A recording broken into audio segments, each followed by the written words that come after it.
नया टॉपिक शुरू कर रहे हैं। तरल, लिक्विड, फ्लूइड, जो भी कहो। तरल यांत्रिकी के नाम से भी पढ़ा होगा आपने, तरल पदार्थों के गुण के नाम से भी पढ़ा होगा, है ना। तो बहुत कुछ इसके बारे में हमने सब देख रखा है ना। हमारा उद्देश्य इनसे संबंधित प्रश्न करना है, इनसे संबंधित न्यूमेरिकल्स करना है, ठीक है साहब। लेकिन वो सब देखने से पहले एक बार टॉपिक का पूरा रिवीजन हो जाना बहुत ज़रूरी है और अच्छा भी रहेगा, है ना। तो आपको बातें क्लियर भी होंगी, अच्छे से समझ में भी आएगा। जो भी फॉर्मूले हम काम में लेंगे वो आपको पता भी चलेगा कि भाई साहब फॉर्मूला आया कहाँ से, है ना। तो आपको जो भी अच्छा लगता है, आपको जो भी समझ में आता है, आपको जो भी लगता है उचित कि हाँ मैं कोई उतारना चाहिए, तो आप उसको उतार सकते हैं पॉज करके या कैसे भी स्क्रीनशॉट लेके, जैसे आपको अच्छा लगे, ठीक है साहब। शुरू करें। ये सब आप डिटेल में और भी 11वीं में हम पढ़ चुके हैं, फिर भी वापस जितना हो सकता है हम वापस शांति से देखेंगे, ठीक है। तो शुरू करें। तरल, तो तरल क्या होता है, तो लिखा है हमने सबसे पहले बहने वाला। बहने दे मुझे बहने दे, हाँ आगे का घना पूरा कर लेना। तो तरल क्या कह रहा है भाई, बहने वाला। तरल में द्रव व गैस दोनों आते हैं, है ना, क्योंकि दोनों बहते हैं, है ना। हवा भी बहती जा, बहुत गाने सुने। तो जिस भी पात्र में रखे जाते हैं उसका आकार ग्रहण कर ले तो वो क्या है भाई साहब, तरल, ठीक। अब बात आती है, बहुत से इसमें आप बहुत से शब्द अभी हम पहले जितनी भी परिभाषाएं हम पढ़ेंगे अभी, क्योंकि ये सारे शब्द आप कहीं ना कहीं डायरेक्टली क्वेश्चन में सुनेंगे, है ना। तो वहाँ पे हम सीधा क्वेश्चन करेंगे तो उन शब्दों का मतलब क्या है ना। वो छोटी छोटी चीज़ें आप अभी क्लियर नहीं करोगे तो आपको क्वेश्चन करने में बहुत तकलीफ आएगी, है ना। तो हर एक छोटी छोटी परिभाषाएं, छोटे छोटे सूत्र, छोटी छोटी बातें, है ना, वो सभी अभी बात हो रही है। तो कृपया करके ध्यान से सुन लो, तो कभी जीवन में कन्फ्यूज़न नहीं होगा, कोई शक नहीं रहेगा दिमाग में, है ना। घनत्व वैसे तो सबने पढ़ रखा है, सबको पता है घनत्व, है ना। घनत्व रॉ से दर्शाते हैं हम। इसका फॉर्मूला क्या होता है, द्रव्यमान बटा आयतन। घनत्व बराबर द्रव्यमान बटा आयतन, है ना। द्रव्यमान को m से, आयतन को हम कभी d से, कभी v से, जैसे भी कभी जिसको जैसा अच्छा लगता है वहाँ दर्शा देता है, ठीक है सर। तो जनरली हम m अपॉन वी याद रखते हैं, है ना। घनत्व बराबर m अपॉन वी, द्रव्यमान बटा आयतन, ओके। मात्रक क्या हो गया, द्रव्यमान का मात्रक किलोग्राम और आयतन का मात्रक मीटर क्यूब, ठीक है। और इसी को सीजीएस में लेंगे तो ग्राम अपॉन सेमी क्यूब, ठीक है सर। ये आपका रॉ है। रॉ को हम लिखने के लिए जनरली जैसे पी को हम यूँ लिखते हैं तो रॉ को हम ऐसे लिखते हैं थोड़ा सा, ताकि वो एज अ पी जैसा ना दिखे, है ना, ताकि कन्फ्यूज़न नहीं हो, क्योंकि यहाँ पे हम दाब की बात की भी करेंगे, प्रेशर की, तो वो उसका भी पी है ना। तो एक जैसा आपको लगे नहीं, कहीं गलती ना हो जाए, ओके साहब। आगे बढ़े। देखो, अलग अलग पदार्थों का घनत्व अलग अलग होता है, किंतु निश्चित होता है, ठीक है साहब। तो अलग अलग पदार्थ अलग अलग प्रकृति के होते हैं, सभी का घनत्व अलग अलग होता है ना। तो क्योंकि पानी है, पानी का अलग, शहद शहद का अलग, सीधी सी बात है, ओके। दाब, किसी वस्तु पर लगने वाला दाब निम्न सूत्र से व्यक्त किया जाता है। दाब बराबर बल बटा क्षेत्रफल, सभी को पता है ना। P बराबर F अपॉन ए, यानी कि एकांक क्षेत्रफल पर P बराबर F अपॉन ए, है ना। तो एकांक क्षेत्रफल पर लगने वाला बल क्या कहलाता है, दाब, ठीक है। तो मात्रक भी ऐसा ही निकल जाएगा। F क्या मात्रक क्या हो गया, बल का मात्रक न्यूटन, और A का मात्रक क्या हो गया, मीटर स्क्वायर, क्लियर। तो P बराबर F अपॉन ए होता है, इसका मात्रक हो गया हमारा न्यूटन अपॉन मीटर स्क्वायर, या क्या कहते हैं हम, पास्कल, है ना, सुना होगा सभी ने। तो या तो इसका मात्रक हो गया आपका न्यूटन अपॉन मीटर स्क्वायर या पास्कल, ओके साहब। लेकिन अब यहाँ पे हम तरल के रूप में अगर दाब की बात करें तो ये हम देखेंगे, यहाँ पे दाब देखिए साहब, विराम द्रव द्वारा संपर्क में रखी सतह पर अभिलंबवत आरोपित बल उस सतह पर द्रव का प्रणोद कहलाता है। तो ये शब्द भी आप बहुत जगह सुनेंगे, थ्रस्ट या प्रणोद। तो प्रणोद क्या है साहब, कोई भी अगर द्रव है जिसको हमने किसी किसी सतह पे रखा है, जिसके संपर्क में वो है, तो उस पर वो जो अभिलंबवत आरोपित बल होता है ना, यानी कि जो उस पर वो लंबवत बल लगा रहा है, उसको हम किससे बताएंगे, प्रणोद से। फिर अगर आगे बात करें कि द्रव द्वारा संपर्क सतह के प्रति एकांक क्षेत्रफल पर लगने वाला आरोपित अभिलंबवत बल, यानी कि जो अभिलंबवत बल लग रहा है उसी की बात अगर हम प्रति एकांक क्षेत्रफल पर करें तो वो क्या कहलाएगा फिर आपका द्रव का दाब, या उसको हम एक और कहते हैं द्रव का स्थैतिक दाब। क्लियर।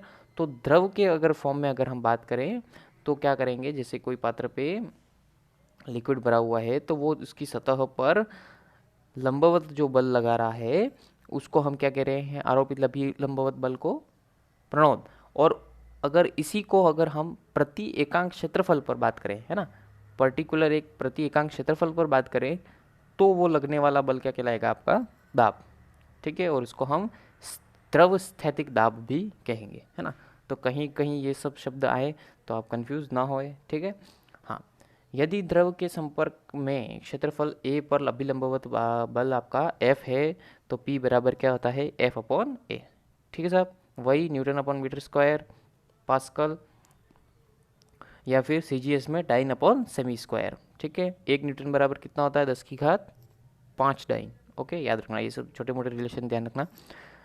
पी बराबर एफ अपॉन ए, विमीय सूत्र भी आप जरूर निकाल लेंगे, है ना। एफ का आपने विमीय सूत्र निकाला था, बल हमने पढ़ा है ना। उसी के अंदर बटे में ए क्या होता है, मीटर स्क्वायर, है ना। तो उसका क्या हो जाएगा, लंबाई का 2 बार यानी एल स्क्वायर। तो हमने यहाँ पे रख दिया नीचे एल स्क्वायर, उसको फिर ऊपर ले जाओ तो कितना हो जाएगा, एल एक प्लस का है और एक दो हो जाएंगे माइनस का, ये तो आपका आ जाएगा L-1, है ना। तो आपका विमीय सूत्र आ गया M L-1 T-2। क्लियर। विमीय सूत्र निकाल लेंगे साहब, इजी है एकदम, है ना। इस पे बाद में आते हैं, अभी अपन टॉपिक देखो। P बराबर एफ अपॉन ए। तो इससे हमको क्या पता चलता है कि क्षेत्रफल कम करने से दाब का मान बढ़ जाएगा, है ना, क्योंकि P बराबर एफ अपॉन ए है ना। यानी कि A और P तो क्या है, आपस में व्युत्क्रमानुपाती है। यानी कि जितना मैं A की वैल्यू कम करूँगा P की वैल्यू उतनी ज़्यादा होगी, है ना। समझ में आई बात। और A अगर जितना बढ़ा दूंगा, है ना, एरिया जितना बढ़ा दूंगा दाब उतना ही कम लगेगा। तो इसका मतलब क्षेत्रफल कम करने से दाब का मान बढ़ जाता है। यही कारण है कि आलपीन, सुई, स्क्रू, कैंची आदि की नोक कैसी होती है, एकदम तेज, धारदार, पतली, है ना। उससे क्या होता है, दाब एकदम आपका बढ़ जाता है, जिससे इनका प्रयोग करना आसान हो जाता है। लेकिन कहीं चीज़ों में दाब हमको कम नहीं बढ़ाना होता है, जैसे जैसे क्षेत्रफल बढ़ाने से दाब का मान कम हो जाता है। इस कारण बांध में दीवारों का नीचे का जो भाग होता है वो एकदम चौड़ा होता है ना। तो जैसे आपको यहाँ पे दिख रहा है, ये ऐसा कुछ होता है ना, ताकि नीचे जितना जितना दीवार नीचे जाएगी उतनी उसको मोटी रखेंगे, है ना, ताकि नीचे क्या होगा, प्रेशर बहुत ज़्यादा होगा पानी का, है ना। तो उस प्रेशर को सहने के लिए दीवार नीचे मोटी होना ज़रूरी है ना। जैसे सीधी सीधी पतली दीवार ऐसी खड़ी कर दी तो नीचे जितना प्रेशर लगेगा कि दीवार यहाँ से टूट जाएगी, है ना। इसके अलावा कहाँ कहाँ देखा होगा आपने, तो आप यहाँ देखेंगे कि घरों की नींवें अधिक चौड़ी बनाई जाती हैं। ऊँट के जो पाँव होते हैं, है ना, पैर, वो भी अधिक चौड़े होते हैं, क्योंकि एकदम पतले पतले पैर होंगे ना तो क्या होगा, रेत में धंस जाएंगे और बेचारा चल ही नहीं पाएगा। तो ऊँट के पाँव अत्यधिक चौड़े रखे जाते हैं जिस कारण वो रेत में धंसे नहीं, है ना। तो ये सब आप छोटी क्लासों में वैसे सब पढ़ चुके हैं, फिर भी आपका एक रिवाइज हो रहा है, ताकि एक बार पूरा टॉपिक आपके दिमाग में वापस रिवाइज हो जाए। फिर उसके ऊपर आधारित बहुत अच्छे अच्छे प्रश्न करेंगे तो आपको एकदम क्लियरली आंसर समझ में आएंगे। ओके। अब आते हैं, देखो साहब, पास्कल का नियम और वायुमंडलीय ताप, है ना। तो एक बार हम देख लेते हैं पास्कल का नियम। इस नियमानुसार यदि गुरुत्व नगण्य माने तो, गुरुत्व यानी कोई गुरुत्वाकर्षण नगण्य माने तो साम्यावस्था में द्रव में प्रत्येक बिंदु पर दाब समान होगा।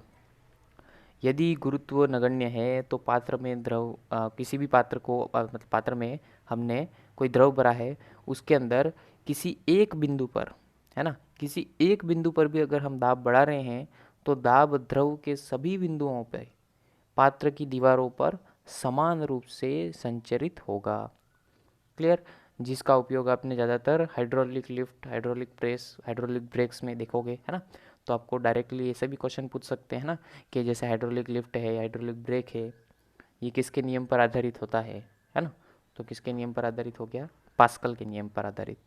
ओके साहब, आगे देखो अभी। और पास्कल के अनुसार एक निश्चित गहराई पर स्थित सभी बिंदुओं पर सभी दिशाओं से एक समान दाब लगता है, इसे भी हम पास्कल का नियम कहते हैं।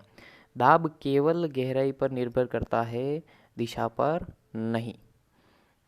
ये आपके पास्कल के नियम में आपको ध्यान रखना है। कुछ कुछ फॉर्मूले जो बेसिक बेसिक फॉर्मूले हैं आएंगे, वो आप एक जगह एक साथ नोट कर सकते हैं ताकि क्वेश्चन करते टाइम आपको इजी रहेगा। ओके, अब आते हैं वायुमंडलीय दाब। वायुमंडलीय दाब को आप जनरली किससे दर्शाते हैं? P0 से। ओके, तो ध्यान रखें, हम कभी ऐसा दर्शाया है तो वो वायुमंडलीय दाब की बात हो रही है।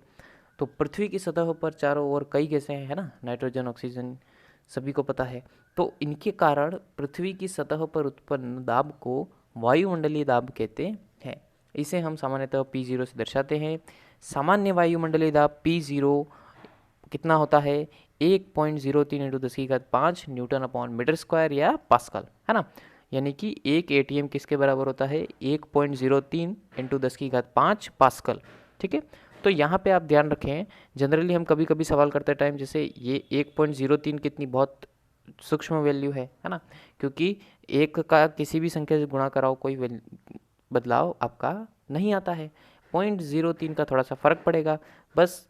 तो कभी कभी हम सवाल करते टाइम केवल 10⁵ का ही उपयोग में लेते हैं, है ना। तो वो सवाल पर निर्भर करेगा, हम जब करेंगे तब आप ध्यान देना कि कभी तो आप या तो पूरा ले सकते हो 1.03 इंटू 10⁵, या फिर कभी कभी हम क्या कर लेते हैं 1.03 को नगण्य मान के केवल 10⁵ की बात करते हैं। ओके साहब, अब सामान्य वायुमंडलीय दाब को मापने के लिए टोरिसेली ने एक उपकरण बनाया जिसे हम बोरोमीटर कहते हैं। तो बोरोमीटर की सहायता से वायुमंडलीय दाब का मापन किया जाता है। तो ये सब अगर आप डिटेल में चाहें तो आप बुक से भी पढ़ सकते हैं, आपको बोरोमीटर के बारे में मिल जाएगा। नहीं मिलता है कोई दिक्कत नहीं आएगी, पर बोरोमीटर ये सब आपको क्या है, थ्योरी में जनरली अगर आप पूछे तो पूछ सकते हैं कि बोरोमीटर क्या है, इसकी बनावट कैसी है ना। तो आप पूछा जा सकता है, तो आप देखें ज़रूर, है ना। क्योंकि कुछ चीज़ें अब हर एक चीज़ यहाँ पे मैं लेंथ में लेके जाऊँगा तो बहुत ज़्यादा लेंदी हो जाएगा वीडियो, है ना। तो यहाँ पे हम बात को केवल और केवल मेन मेन तथ्यों की कर रहे हैं। मेन मेन क्वेश्चन जो हम देखेंगे उसके ऊपर आधारित जो भी आपका कंसेप्ट बनता है, प्रश्न जिन सूत्रों पे जिन पे बनते हैं, है ना, उन सूत्रों को हम मेनली देखेंगे। ठीक है साहब, तभी बोरोमीटर की संरचना में नहीं घुसेंगे। ठीक है, इस परख नली में पारे की ऊंचाई 76 सेमी हो तो जिसे सामान्य वायुमंडल दाब कहा जाता है। यदि ऊंचाई अधिक है तो दाब उच्च हो जाता है। यानी कि कुछ इस प्रकार की संरचना आपको दिखाई गई है। इसके अंदर क्या कर रहा है, परख नली रखी है और उस परख नली के अंदर जो द्रव धीरे धीरे भरेगा, है ना। तो आपको आइडिया है ही, है ना, आपने प्रयोग देखे होंगे, है ना। जैसे कोई भी गैस नली होती है, हम रखते हैं किसी भी द्रव में, है ना, तो धीरे धीरे द्रव उसके अंदर ऊपर चढ़ता है ना। तो उसी सिद्धांत के आधार पर यहाँ पे बात होती है। तो यहाँ पे जितना हाइट पे चढ़ा है ना, जैसे यहाँ पे जनरली 76 सेमी ऊंचाई पे बताया है ना, तो वो आपका सामान्य वायुदाब कहलाएगा। अब या तो उससे ज़्यादा है तो उच्च वायुदाब, उससे कम है तो निम्न वायुदाब होगा। ठीक है, अब हर जगह वायुदाब वैसे भी बात अलग अलग रहेगा, है ना। मौसम पे भी डिपेंड करेगा, बहुत सी बातें हैं, है ना। मौसम विभाग में दाब मापन बार में किया जाता है। किसमें? BAR, बार में। ओके साहब, तो एक बार बराबर कितना होता है? 100 किलो पास्कल। तो ये भी कहीं आपको क्वेश्चन में पूछा जा सकता है, तो आप ये ध्यान रखें रिलेशन, है ना, क्योंकि आपको कन्वर्ट करना रहेगा। तो एक बार बराबर 100 किलो पास्कल होगा। ओके, पृथ्वी के चारों ओर गैसों का आवरण पृथ्वी का वायुमंडल कहलाता है, सभी जान गए हैं। वायुमंडल द्वारा आरोपित दाब वायुमंडलीय दाब कहलाता है। पृथ्वी की सतह पर वायुमंडलीय दाब का मान लगभग 1.013, हाँ इन्होंने एक और वैल्यू दी है 1.013, है ना। यानी कि जनरली हम यूज़ में लेते टाइम कभी 10⁵ ले भी ले डायरेक्ट तो कोई दिक्कत नहीं है नीचे आपको। ठीक है साहब, मात्रक आपका वही दाब का मात्रक पास्कल होता है, सभी को पता है। लेकिन वायुमंडलीय दाब के लिए हम ATM का यूज़ में लेते हैं। और उसके अलावा फिर बार अभी हमने बात की, उसके अलावा एक और आता है टॉर, है ना। तो आपको सवाल में कुछ भी दे सकते हैं, आपको कन्वर्ट करना आना चाहिए। ठीक है साहब, तो आपको ये रिलेशन ध्यान में रहना चाहिए, तो ये रिलेशन नोट रखें। एक ATM बराबर 1.01 इंटू 10⁵ पास्कल, या फिर 1.01 बार, या फिर 760 टॉर। क्लियर? तो ये रिलेशन आपको ध्यान में होना चाहिए ताकि आपको सवाल में किसी में भी आपको आंसर पूछा जा सकता है, बार में, टॉर में, एटीएम में। ओके साहब। हम्म। पृथ्वी की सतह पर वायुमंडलीय दाब अधिकतम होता है तथा सतह से ऊपर जाने पर वायुमंडलीय दाब घटता है। तो सीधी सी बात है, जितना आप हाइट पे जाओगे उतना क्या होगा, वायुमंडलीय दाब घटता है। इसीलिए पहाड़ों पे अगर जाते हैं ना, बहुत ज़्यादा ऊंचाइयों पे जाते हैं, है ना, हिमालय की तरफ, नेपाल में बहुत बड़ी बड़ी पहाड़ियों पे अगर आप जितना हाइट पे जाते हैं उतना आपको सांस लेने में तकलीफ होती है ना, क्योंकि वायुमंडलीय दाब बहुत कम होता जाता है ना। तो उससे क्या होता है, आपको प्रेशर कम रहता है बाहर, तो आपको सांस लेने में बहुत तकलीफ आने लगती है। इसलिए फिर वहाँ पे बहुत से आप कैंप देखेंगे, है ना, कि वहाँ पे मतलब कृत्रिम रूप से ऑक्सीजन आप लेते हैं प्रेशर से, है ना, तो आपको क्या होता है, अच्छा फील होता है। नहीं तो आपको सर दर्द वगैरह बहुत होगा। जो वहाँ के रहने वाले हैं वो तो इस चीज़ के आदी हो जाते हैं, है ना, लेकिन जब आप नए नए जाएंगे तो आपको तकलीफ़ महसूस होगी। ओके साहब, आगे बात करें। धारा रेखीय प्रवाह तो क्या होता है साहब, किसी द्रव का या तरल का ऐसा प्रवाह जिसमें पदार्थ की अणु आगे चलने वाले अणु का अनुसरण करते हैं, यानी कि भेड़ चाल चलती है, एक जैसा ही चारा है उसके पीछे पीछे दूसरा भी उसकी तरफ आने लग जाता है ना। तो आपने कभी देखा होगा, जैसे अब हम कहीं फर्श पे पानी डूल जाता है ना, तो बच्चे खेलते हैं, आपने भी खेला होगा, है ना। जैसे पानी को हम कोई डायरेक्शन दे देते हैं, है ना, हल्की सी एक डायरेक्शन दे देते हैं, तो सारा द्रव फिर उसी डायरेक्शन में पीछे पीछे पीछे आने लग जाता है ना। खेला होगा आपने। तो इसे हम धारा रेखीय प्रवाह कहते हैं। इसके अंदर क्या बातें आती हैं कि एक तो ये रेखाएं कभी एक दूसरे को काटती नहीं है ना, क्योंकि ये अंदर ही अंदर क्या होता है, एक समानांतर परतों में काम चलता है ना। तो एक दूसरे में, अब ये दिखेगा नहीं आपको आंखों से, लेकिन अंदर क्या होती हैं, परतें नुमा संरचना होती हैं जो एकदम एक दूसरे के समानांतर होती हैं। वो आपस में एक दूसरे को कभी काटती नहीं है। इसके किसी बिंदु पर स्पर्श रेखा अगर आप खींचोगे तो आपको वेग की दिशा प्राप्त होगी, है ना। तो किसी भी उस टाइम पे अगर आपको उसकी डायरेक्शन निकालनी है तो उस पर आप क्या खींचोगे, स्पर्श रेखा खींचोगे। ठीक है, स्पर्श रेखा क्या है, कैसे खींचना है, ये आप गणित में पढ़ा होगा, नहीं तो कोई बात नहीं, हम क्वेश्चन में अगर आता है तो काम में ले लेंगे, है ना। तो अभी केवल हम थ्योरी पे ध्यान दें। ठीक है, आगे देखो साहब, आपको केवल शब्दों का अर्थ पता होना चाहिए, है ना। तो जब अगर क्वेश्चन में अगर ये शब्द काम में आता है तो आपको ये नहीं हो कि यार ये होता क्या है ना। ठीक है, धारा रेखीय प्रवाह समझ में आया। आगे देखो सब, प्रक्षुब्ध प्रवाह भी कहते हैं और इसको विक्षुब्ध प्रवाह भी कहते हैं। कहने का मतलब ये तो क्या है, धारा रेखीय प्रवाह तो बेचारे सीधे सीधे अच्छे बच्चों की तरह जा रहे थे, लेकिन कुछ शैतान होते हैं जो काम बिगाड़ते हैं, इधर उधर फैल जाते हैं, है ना, सब तबाही मचा देते हैं। तो वो क्या है, जब द्रव का प्रवाह अनियंत्रित हो तो इसे हम प्रक्षुब्ध प्रवाह या विक्षुब्ध प्रवाह कहते हैं, है ना। तो कब होता है ये, तो इसके लिए एक कंसेप्ट आता है आपके सामने, क्रांतिक वेग का। तब क्रांतिक वेग क्या है, एक निश्चित वेग पर धारा रेखीय प्रवाह, है ना, एक निश्चित वेग पर धारा रेखीय प्रवाह विक्षुब्ध प्रवाह में बदल जाए तो इसे हम क्रांतिक वेग कहते हैं। यानी कि एक वेग की भी एक लिमिट होती है, तो उस लिमिट तक तो धीरे धीरे धीरे अगर जा रहा है तो उस लिमिट तक तो आपका प्रवाह क्या कहलाएगा, धारा रेखीय प्रवाह। लेकिन अगर वो क्रॉस हो जाए, है ना, तो वो अगर क्रॉस हो जाए लिमिट तो फिर वो किसमें बदल जाएगा, विक्षुब्ध प्रवाह में, है ना, इसमें जिसमें सब अस्त व्यस्त है ना। तो वो कौन सा वेग कहलाएगा आपका, जिस पॉइंट से, है ना, जिस पॉइंट से क्रांतिक वेग कहलाएगा, वह पॉइंट जो धारा रेखीय प्रवाह से विक्षुब्ध प्रवाह में बदल गया। ठीक है, तो इसका मान द्रव के गुण पर निर्भर करता है ना। हर एक द्रव के लिए क्रांतिक वेग का मान अलग अलग आएगा, है ना। पानी के लिए अलग, ग्लिसरीन के लिए अलग, अल्कोहल के लिए अलग, सभी के लिए अलग। ठीक है साहब। रेनॉल्ड संख्या, रेनॉल्ड आपने नाम सुना होगा, बहुत फेमस है वैज्ञानिक, है ना। रेनॉल्ड्स पेन तो आप सभी ने कभी न कभी यूज़ में ज़रूर लिए होंगे, है ना। तो वही रेनॉल्ड संख्या की बात हो रही है। तो रेनॉल्ड संख्या क्या है, इसको हम किससे दर्शाते हैं, कैपिटल आर से, है ना। तो रेनॉल्ड के अनुसार किसी डी व्यास की नली में, है ना, कोई नली ली है हमने जिसका व्यास क्या है, डी, है ना। तो किसी डी व्यास की नली में रॉ घनत्व का द्रव बह रहा है ना, क्योंकि सभी द्रव्यों का घनत्व क्या होता है, अलग अलग होता है ना। तो सभी द्रवों का घनत्व अलग अलग होता है, इसलिए कोई मान लिया कि रॉ घनत्व का द्रव बह रहा है, तो उसका क्रांतिक वेग, यानी जो अभी अपने बात की क्रांतिक वेग, जिसको वेग है तो v से, और क्रांतिक वेग को हम vc, है ना, ऐसे दर्शाते हैं। तो क्रांतिक वेग किन किन बातों पर निर्भर करेगा? तो देखो साहब, एक तो आपका द्रव के श्यानता गुणांक ईंटा के समानुपाती होगा।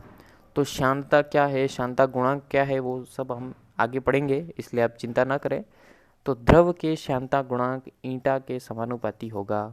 तो पहला तो किसके समानुपाती होगा? श्यानता गुणांक ईंटा के। फिर द्रव के घनत्व के व्युत्क्रमानुपाती होगा, है ना, क्योंकि सीधी सी बात है, आप इतना दिमाग लगा सकते हैं कि जिसका घनत्व ज़्यादा होगा, है ना, उसका क्रांतिक वेग उतना ही कम होगा, है ना, क्योंकि घनत्व ज़्यादा है, इसका मतलब क्या है? द्रव एकदम गहरा गाढ़ा कह सकते हो आप, है ना, तो वो है, तो उसका क्रांतिक वेग उतना ही क्या होगा? कम होगा, है ना। अगला किस पे डिपेंड करेगा? नली के व्यास पे। और नली के व्यास के भी क्या होगा? व्युत्क्रमानुपाती होगा, है ना, क्योंकि जितनी नली मोटी होगी, है ना, जितनी व्यास उसका ज़्यादा होगा, उतना ही उसका क्रांतिक वेग कम होगा, है ना। जितनी पतली होगी नली, है ना, उतना ही वेग उसका क्या होगा? ज़्यादा होगा। तो जो क्रांतिक वेग होगा, वो तीनों को अगर हम ऐड कर लें तो वो ईटा के तो समानुपाती है, और घनत्व और व्यास के व्युत्क्रमानुपाती है ना।